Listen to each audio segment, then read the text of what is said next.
روستای ما بارونیه. تو این بارون میخوام بریم داخل باغ لوبیا بچینیم، یه لوبیا کوکوی خیلی خوشمزه با هم دیگه درست کنیم. امروز اولین برداشت لوبیای پاییزمونه.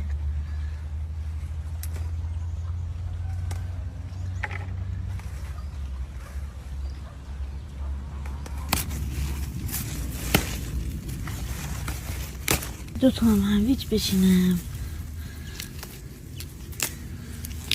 اینم از هویجامون، این یکیش، اینم دوتا.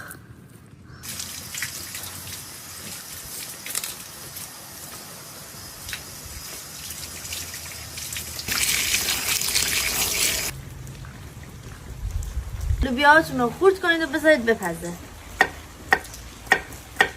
این کوکو نیاز دارید به پیاز سرخ شده. پیازا رو خیلی خورد کنید و داخل تاول سرخش کنید. تا که سرخ شدن گوشت شکر رو بهش اضافه کنید با نمک و فلفل. این کوکو نیاز به تخم مرغ فراوون داره. من لوبیا رو آبکش کردم، گوشت و پیاز رو بهش اضافه کردم با هم هویج رنده شده. الان کمی آرد بهش اضافه کنید. به تاوه کمی روغن بریزید و مواد کوکو رو بریزید داخلش، بذارید که سرخ بشه. اینم از کوکو لوبیام، اینم از بافتش. حتما این کوکوی خوشمزه رو درست کنید و نوش جان کنید.